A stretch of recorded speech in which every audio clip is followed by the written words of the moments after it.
procede a trabajar con las... Bien, la idea fundamental, ¿sí?, es que tenemos que un cuerpo rígido es, en esencia, un sistema de partículas con la condición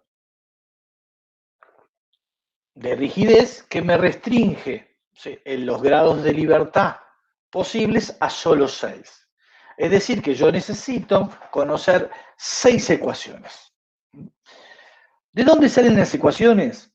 Exactamente de las ecuaciones de movimiento que sabíamos en un sistema de partículas.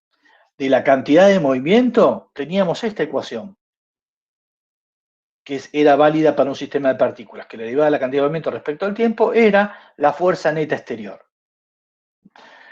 Obviamente, en un cuerpo rígido, esta fuerza neta exterior es la fuerza aplicada sobre el cuerpo rígido.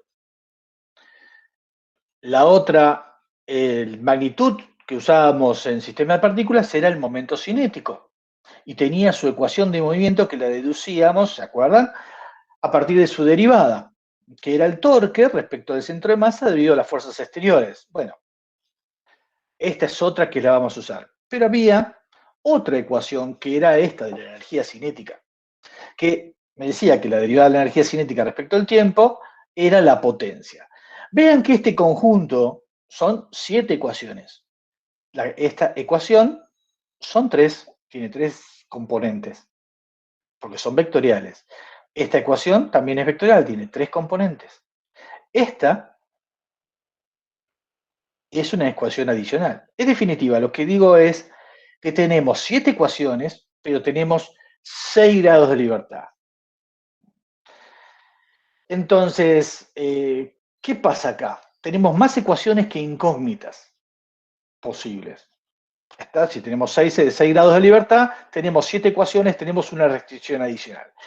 Esa restricción pasa por este punto, ¿sí?, por esta ecuación. Esta ecuación de energía nosotros no la vamos a usar nunca para resolver un problema de dinámica. ¿Ok? ¿Sí? Nos va a bastar, para resolver un problema de dinámica, nos van a bastar estas 2 ecuaciones. Nos vamos a basar en estas 2 ecuaciones.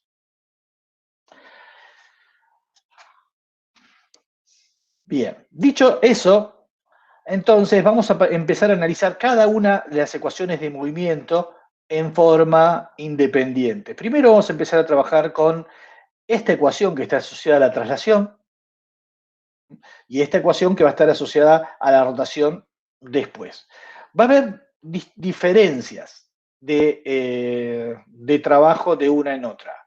Resulta que una va a ser más fácil de trabajar que la otra. Procedamos. Empecemos con la cantidad de movimiento. Recuerden que la cantidad de movimiento es una magnitud que tiene que ver con la traslación del sistema de partículas y por lo tanto tiene que ver con la traslación de un cuerpo rígido. A partir de la cantidad de movimiento la podíamos derivar, ¿sí?, y teníamos que la derivada de la cantidad de movimiento era la masa por la aceleración.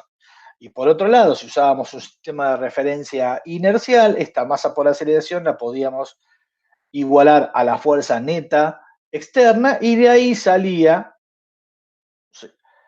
que la fuerza neta aplicada sobre una partícula, sobre un sistema de partículas y sobre un cuerpo rígido, nos va a limitar, ¿sí?, la forma con que se está trasladando un cuerpo rígido.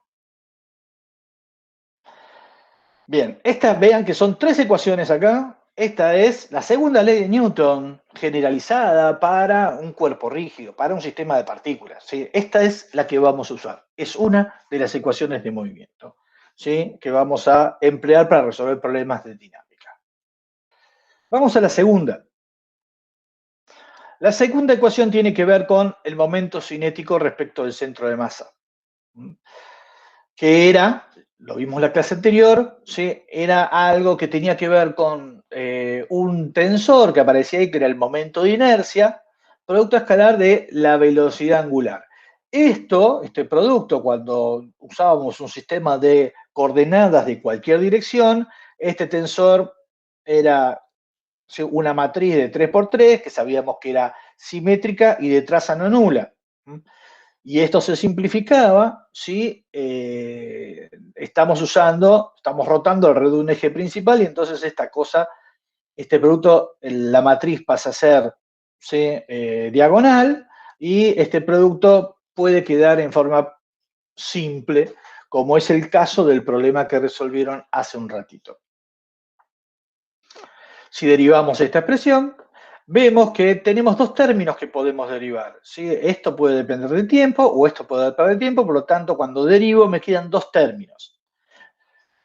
Si miramos el tensor de inercia, teníamos que los elementos de la diagonal, como estas representaban las distancias a los ejes de rotación, resulta que estos son invariantes en el tiempo, los elementos de la diagonal, pero los elementos fuera de la diagonal, como están las coordenadas, dependen del tiempo. Es decir, estos que están acá son función del tiempo. ¿Sí? Entonces, si usamos un sistema de coordenadas X e Y, un sistema de coordenadas en el cual el tensor de inercia es, digamos, no diagonal, cuando derivemos esto en el tiempo, nos van a quedar elementos, si esta derivada va a ser una función del tiempo, nos queda esta que es una cosa muy complicada. Nos va a quedar, obviamente, esto va a ser una matriz simétrica de traza nula, pero bueno, es difícil de trabajar de esta forma. Pero si trabajamos, esto lo podemos simplificar si trabajamos en los ejes principales, eligiendo en forma, digamos, correcta, por así decirlo, eligiendo cuando uno va a resolver el problema, un sistema de coordenadas que trabaje en los ejes principales. Si trabajamos en los ejes principales, esta matriz pasa a ser una matriz diagonal. Estos son los elementos de los ejes principales, los elementos de inercia principales, y la derivada respecto del tiempo de esta matriz con esta base, ¿sí?, va a ser 0. Y si es 0, bueno, la ecuación de movimiento para el momento cinético la derivada del momento cinético respecto del tiempo, se va a poder escribir de esta forma, o sea, esto es I1 por gamma 1 más I2 por gamma 2 más I3 por gamma 3. De una forma bastante más simple. Pero, ¿por qué desaparece este término que está acá? Desaparece uno de los términos y esto queda relativamente más simple. Bien. Igual, todavía es complicado porque le queda acá un producto escalar y entonces esto es bastante complejo. Pero aún así ya podemos empezar a trabajar, ya podemos empezar a hablar de cuál va a ser la ecuación de movimiento para las rotaciones. Bueno, si tenemos que el momento cinético es este y su derivada, ¿sí?, ya sabíamos, ¿sí?, que su derivada era este término acá. Y por otro lado, el sistema de partículas, sabíamos que la derivada del momento cinético era el torque respecto del centro de masa de las fuerzas exteriores. Mirando esta expresión y esta expresión, podemos darnos cuenta, ¿sí?, que la relación que existe entre los torques y la aceleración angular. Obviamente, esta expresión que está acá, que parece muy complicada todavía de trabajar, solo vale para el sistema de coordenadas elegido de forma tal de que coincidan con los ejes principales. No vale para cualquier sistema de coordenadas. Entonces,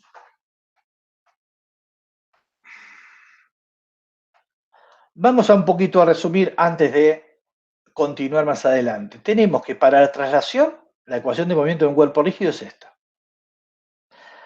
Y la fuerza igual a la masa por aceleración, lo mismo que teníamos para una partícula. Para la rotación, tenemos que la ecuación de movimiento es esta. Ahora, vamos a trabajar simplificando esto.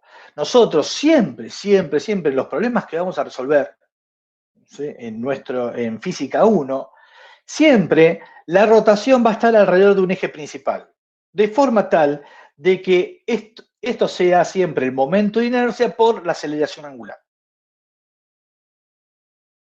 ¿Ok? O sea, esto va a ser un escalar, ¿sí? En definitiva, va a ser una magnitud escalar por la aceleración angular. Siempre va a ser este producto, el momento de inercia, ¿sí?, en la dirección en la cual estoy rotando gamma, ¿sí?, en esta dirección,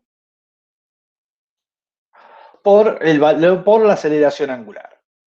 Entonces, nosotros vean que si tenemos un cuerpo rígido, vamos a tener la masa esta, la masa del cuerpo, ¿sí?, que va a ser la masa de inercia que nos justamente eh, compromete, ¿sí?, relaciona la fuerza neta con la aceleración, nos permite calcular la aceleración a partir de la fuerza neta, y nosotros vamos a tener el momento de inercia, ¿se acuerdan? La clase pasada aprendimos a calcularlo, entonces vamos acá a poner el momento de inercia, vamos a calcular el torque de las fuerzas exteriores calculadas respecto del centro de masa para calcular la aceleración angular.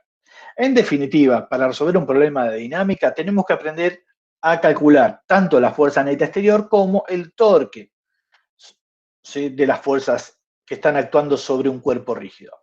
Estas son las dos cosas fundamentales que se tienen que aprender en el curso de Física 1. No podemos cometer errores en este punto. Bien, entonces ahora lo que va a seguir es cómo calculamos esto. ¿Sí? Cómo calculamos la fuerza neta exterior y cómo calculamos el torque respecto del centro de masa de las fuerzas que están aplicadas sobre el cuerpo rígido. Y para eso vamos a partir de un sistema simple. Mi sistema simple es, ok, tengo un cuerpo rígido, esta es un cuerpo rígido que tiene una distribución de masa, este es el centro de masa y aplico una fuerza acá. ¿Cómo calculo la fuerza neta y el torque neto sobre el cuerpo rígido? Obviamente, ¿sí?, vean que parece trivial. Es una sola fuerza. ¿Qué podría haber de problema en una sola fuerza? Bien, voy a explicar el método con una sola fuerza y después vamos a poner 2, 3, 4 fuerzas, ¿sí? Y vamos a empezar a complicar el sistema. Pero empecemos con una fuerza para poder entenderlo. El método que voy a explicar acá, ¿sí?, lo que voy a hacer es tratar de escribir las cosas de forma tal de que sean fáciles. Es un método muy gráfico. Bien, empecemos. Lo primero que hay que hacer es conocer bien las rectas de aplicación de las fuerzas, ¿sí? Esta es la recta. Y lo que yo hago usualmente es, bueno, trazo una paralela a la recta de aplicación que pasa por el centro de masa. ¿Y para qué lo hago? Porque lo que voy a hacer ahora es trasladar las fuerzas al centro de masa. Esta fuerza la voy a trasladar al centro de masa. ¿Y cómo la voy a trasladar? Aplicando, ¿sí?, un par nulo en el centro de masa. Por eso tuve que poner esta dirección previamente. Vean que no cambié nada, ¿sí?, porque esta fuerza más esta fuerza, ¿sí?, se anulan entre sí. O sea que no cambié nada, el movimiento del cuerpo, no, digamos, sigue siendo el mismo que antes. No va a haber ningún inconveniente. Pero ahora, esta fuerza que no estaba aplicada al centro de masa aparece aplicada al centro de masa. Entonces ahora lo que voy a hacer es dividir esto en dos geometrías distintas, ¿sí? Vean que lo que hice es mover esto, lo moví acá, el centro de masa, vean esta fuerza que está acá, que es paralela al original, el centro de masa, y después me quedé con un par de fuerzas nulo, esta y esta tienen la misma módulo, misma dirección y sentido contrario, con un par nulo. Bien, esto acá me va a permitir calcular cuánto vale la fuerza neta aplicada sobre el cuerpo rígido. Y esta cupla, tiene un valor igual, ¿sí?, al torque que aplica esta fuerza respecto del centro de masa. Esta cupla neta, si me permite calcular cuánto vale el torque.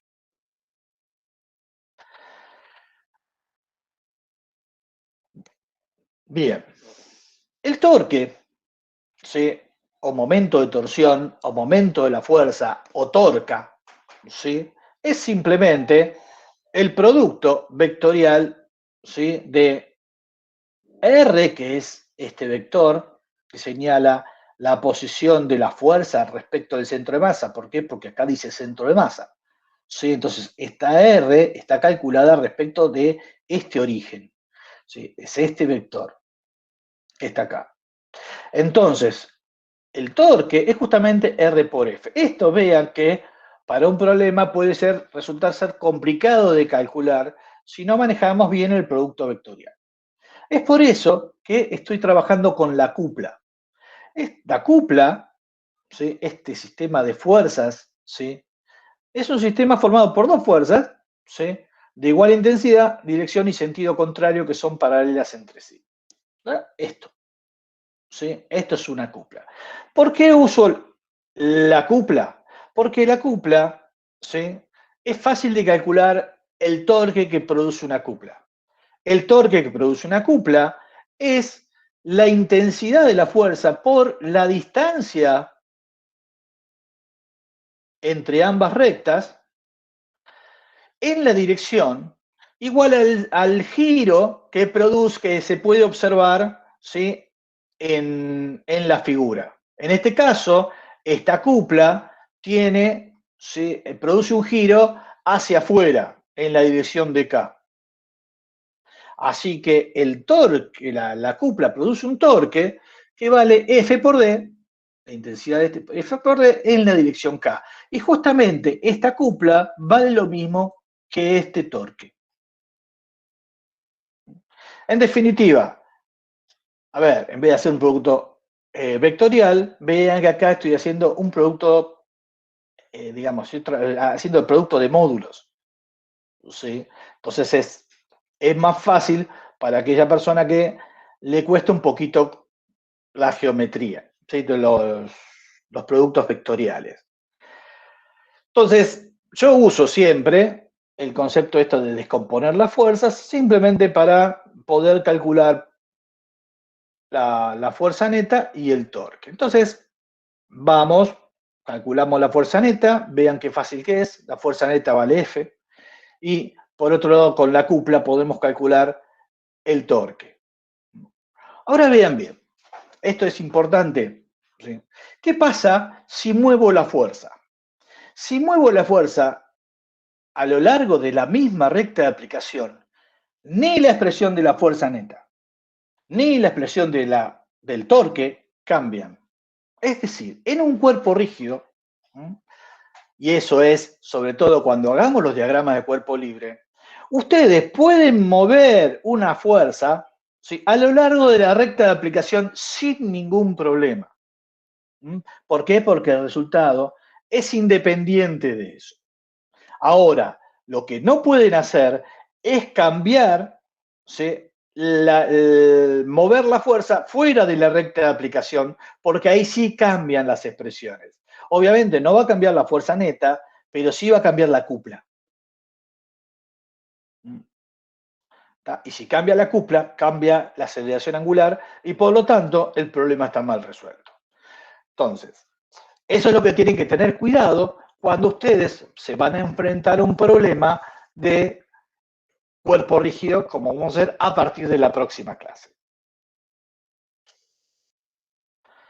Bien, ahora vamos Profe, disculpe, Sí, ¿podría repetir ese último detalle, por favor, no escuché bien? ¿cuál de todos? ¿Por qué estaría mal resuelto? Mira, si cambias sobre la recta de aplicación, no te cambia nada, ¿estamos de acuerdo? ¿Eso lo entendiste? Sí. Perfecto. Si te cambia, si lo moves esto fuera de la recta, o sea, en vez de aplicarla en este punto, la aplicás acá, la fuerza, porque te equivocaste en el diagrama de cuerpo libre y lo aplicaste en otro punto, te cambia D. Ah, Y por claro, lo sí. tanto te cambia el torque. Y por lo tanto hiciste mal el problema. Entiendo. ¿Está? ¿Sí? Y Bárbaro. la fuerza ¿Sí? roja no hace torque, ¿cierto? Porque D es cero. ¿Qué fuerza roja? La fuerza roja justa. No, el torque, esto es una cupla. ¿Sí? Yo muevo esta y esta queda acá porque esta nació aplicada al centro de masa por el método de resolución que yo puse. Esta no se mueve, está aplicada al centro de masa. ¿Te acordás cómo la hice? Sí, hizo el, digamos, positivo y negativo para que, como sumar cero. Claro, nació acá. Si yo me equivoco en el diagrama de cuerpo libre, esta la F la pongo acá, estas dos siguen siendo igual. Ok. ¿Ok? ¿Sí? Estas dos no van a cambiar. Y en el ¿Está? diagrama de cuerpo libre hay que poner ambas, ¿no? Ambas No, el cuplas. diagrama, pero espera, esto ya estoy resolviendo. ¿Sí? Está, te estoy Ok. mostrando cómo calcular. El diagrama de cuerpo libre es el diagrama de cuerpo libre. ¿Sí? Eso ya lo vimos antes en particular. Ahora vamos a ver un poquito, ¿sí? El problema que sigue. ¿Mm? Ok, Ok, entiendo. Gracias. dame un segundito. Vamos a hallar la fuerza y el torque, ¿sí? Para este diagrama de cuerpo libre. Este es un diagrama de cuerpo libre para un cuerpo rígido. ¿Está? Eso Así que sería una barra. eso es una barra, ¿sí? Que tiene uniforme, que tiene aplicadas dos fuerzas, una en un extremo y otra en el otro.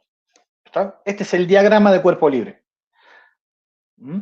Ahora lo que yo voy a hacer es calcular a partir de este diagrama de cuerpo libre, a partir del diagrama de cuerpo libre, voy a calcular la fuerza neta y el torque neto, respecto al centro de masa.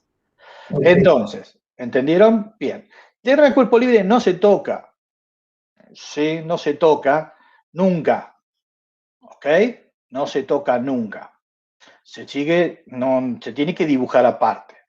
Bien, pero el problema es que yo quiero calcular la fuerza neta del torque neto. Ahora, no es una fuerza, son dos. Entonces, lo que tengo que hacer primero es ubicar el centro de masa. ¿Dónde está el centro de masa? Supongamos que el centro de masa está ahí porque es uniforme. ¿Mm? Si el centro de masa está ahí, nosotros tenemos que trasladar las dos fuerzas. ¿Sí? Bueno, primero podemos trasladar F2, ¿sí? Miren acá, aplicando un par de fuerzas, ¿sí? Después traslado F1, ¿sí? Acá no hay mayor inconveniente. Y ahora voy a pasar a hacer las cuentas, ¿sí? ¿Cómo se hace? Y bueno, eh, sacamos las dos primeras, ¿sí? Las que son paralelas a estas originales, vean, ¿sí? Pero ahora estaban aplicadas al centro de masa. Estas dos fuerzas, este sistema de fuerzas, yo lo puedo sumar. ¿Y saben por qué lo puedo sumar? Porque tienen origen común. Yo no puedo sumar esta fuerza y esta fuerza, porque no tienen origen común. Ustedes, los matemáticos, les enseñaron a sumar fuerzas concurrentes, ¿sí? O fuerzas que tienen, o sea, vectores que tienen origen común, no vectores que están separados. ¿Está? Entonces, tenemos esta fuerza con origen común y por lo tanto podemos sumarla y podemos calcular cuánto vale la fuerza neta, porque eso ya lo sabemos hacer. Y por otro lado, este sistema de fuerzas, ¿sí? Esta geometría me permite calcular, ¿sí? La cupla. Vean que la suma de esto más esto da cero, esto más esto da cero, es un sistema de fuerzas nulas. Yo tengo acá dos cuplas. La cupla formada por F1 y menos F1 y la cupla formada por F2 y menos F2. Para poder trabajar acá, me conviene trabajar cada una por separado y después sumar, porque la cupla neta, recuerdan que vale el principio de superposición. La cupla neta será la suma de las cuplas, así como la fuerza neta era la suma de las fuerzas. Bueno, se me va. Entonces, para poder trabajar acá, lo que hacemos, ¿sí? Es, primero trabajamos con, tenemos que saber bien la geometría, Y entonces, vean, ¿sí? Por un lado, si esto es L sobre 2, esta distancia es L sobre 2, F1 y menos F1, el torque, la cupla, esta cupla formada por F1, tendrá un valor que tiene una magnitud que vale L sobre 2 por F1, L sobre 2 por F1, y vean que el sentido de giro es entrante, ¿sí? Y Z está hacia afuera, así que van a estar en dirección menos K. Y por otro lado, la cupla que forman F2 y el menos F2 va a tener una intensidad, un valor de módulo, que va a ser la distancia entre los dos ejes, entre las dos líneas de aplicación, y el valor de F2. Y vean que también produce un giro negativo, o sea, en la dirección de menos Z. Un giro de forma horaria en este caso. Bien, entonces vamos a terminar de hacer las cuentas para poder ver, digamos, cómo se calcula. Por un lado, teníamos la fuerza exterior, que bueno, es F1 y F2, esto lo podemos hacer la suma, y esta la suma la podemos hacer porque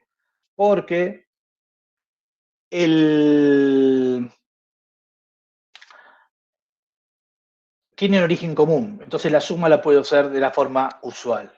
Y por otro lado, este sistema de fuerzas me permite calcular, ¿sí?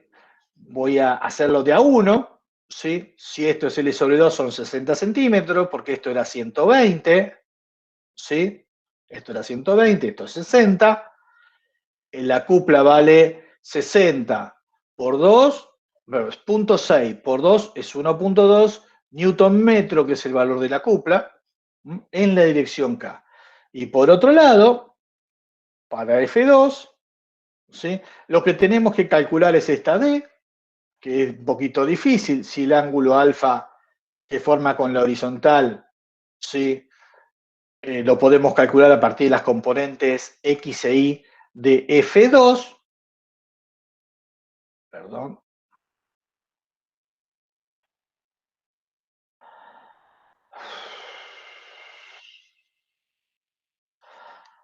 Este ángulo lo podemos calcular a partir de las componentes X e Y de F2. Esto me permite calcular, ¿sí? Cuánto vale D. Y D lo calculo, vean, esto es conocido, usando este triángulo que está acá, se pueden imaginar, ¿sí?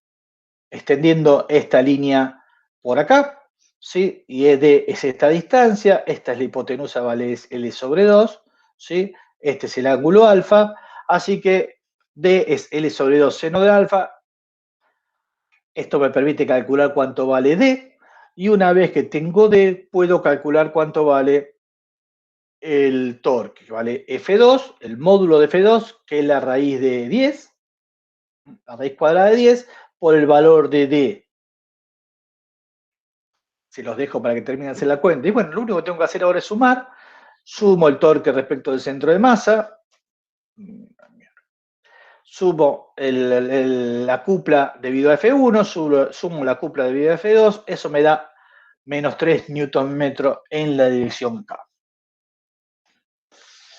Bien, o sea que por un lado, vean que pudimos calcular la fuerza neta exterior, sí que vale esto.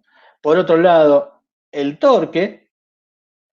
Así que ya podemos pasar a la siguiente etapa, que sería, bueno, ¿cuánto vale la aceleración del centro de masa y la aceleración angular de la barra cuando está sometido a este sistema de fuerzas que nosotros ya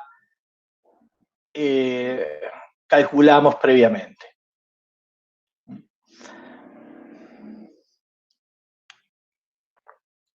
Para poder trabajar, ¿sí? Tenemos que darnos cuenta que yo hay una hipótesis que no dije antes. Una hipótesis que subyacía todas las cuentas anteriores. ¿Por qué? Porque venían de sistemas de partículas. La ecuación que la fuerza neta exterior era igual a la masa por la aceleración del centro de masa tenía la hipótesis básica que estábamos trabajando en un sistema de referencia inercial. Así que todas las hipótesis que hicimos en sistema de partículas las hereda el cuerpo rígido, y esta es la principal. Estamos trabajando en un sistema de referencia inercial. Si es un sistema de referencia inercial, este es el diagrama de cuerpo libre, y entonces, bueno, yo puedo empezar a resolver. El gran problema que tengo es calcular la masa y el momento de inercia. La masa la tengo, me dicen que vale 5, y el momento de inercia respecto del centro de masa, para una barra, nosotros siempre se lo vamos a dar, vale 1 sobre 2 ml cuadrado, que teniendo en cuenta los datos, si esto vale 120, da 0,6 kilogramos metros cuadrados. Una vez que uno tiene esto, tiene la masa, ¿sí?, y tiene el momento de inercia, puede usar la ecuación de movimiento para calcular, una vez que tenemos la fuerza neta, calcular la aceleración del centro de masa.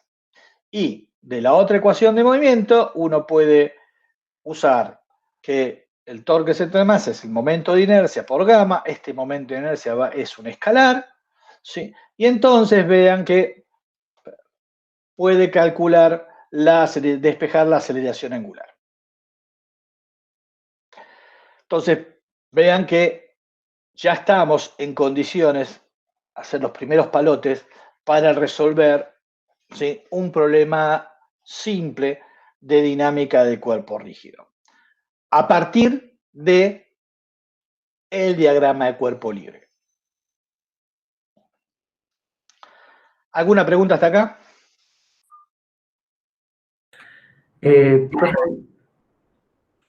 yo, o sea, quería preguntar si, o sea, tenemos dos fuerzas en el eje X y en el eje Y, que es la fuerza 2, pero lo que pasa es que me confundí por la distancia. Yo creí que la distancia iba a ser igual a L sobre 2 y la fuerza es la que iba a estar aplicada, o sea, pues, por el ángulo.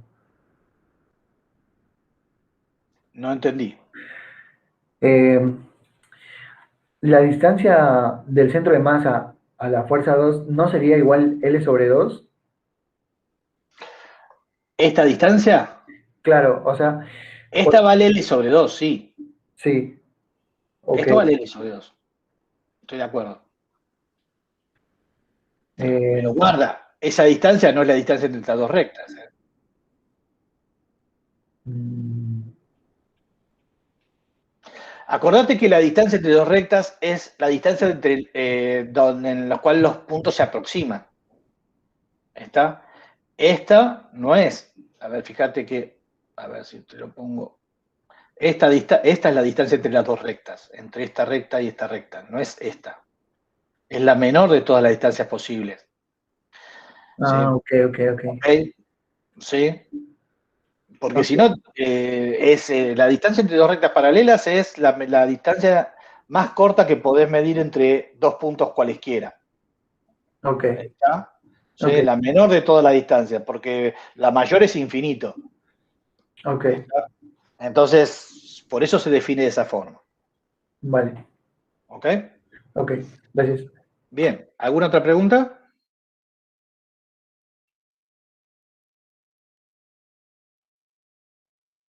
Bien. Ok. Este método de resolución, ¿sí?, yo sí los recomiendo que lo usen, pero van a ver que muy pocos libros eh, usan esto, ¿sí? Porque porque soy viejo y lo aprendí de los ingenieros, ¿sí? En realidad lo aprendí de los ingenieros. Los físicos no me enseñaban de esta forma, ¿sí? Los físicos me enseñaban a trabajar con esta ecuación, con hacer este producto vectorial y sumar, ¿sí? Y era un lío grande para poder calcularlo, ¿está? Y después nunca se preocuparon por el problema de, como somos físicos, nunca nos preocupamos por el problema de sumar fuerzas no concurrentes, ¿sí? O sea, de sumar esta F1 y esta F2 que están aplicadas en distintos puntos. Nosotros las sumábamos. Yo les voy a decir, bueno, la pueden sumar tranquilamente. ¿Por qué? Porque ya saben cómo es la justificación. ¿Me entienden? ¿Sí? Ya saben que la justificación de por qué va a dar lo mismo, ¿sí?, está dada por este procedimiento. Esta es la justificación de por qué, si sumamos sin preocuparnos el punto de aplicación F1 y F2, me da la fuerza neta. ¿Por qué? Porque en esencia lo que están haciendo es esto, lo están trasladando. Entonces, esta es la forma en la cual se suman. ¿Se acuerdan que yo alguna vez les dije en sistemas de partículas, cuando empezamos sistemas de partículas y calculamos la fuerza neta exterior, les dije, bueno, en algún momento se los voy a explicar cómo es que la fuerza neta exterior es la suma de las fuerzas. Si vean la grabación, se los comenté. Bueno, es esto, justamente. No les quería arruinar, ¿sí?, el método en cuerpo rígido. La idea acá es que nosotros, cuando operativamente, ustedes cuando empiecen a resolver los problemas, hay muchos pasos que se los van a saltar. Y está bien que se salteen, pero tienen que, como ingenieros, tienen que tener muy en claro, ¿sí?, por qué están habilitados a hacerlo.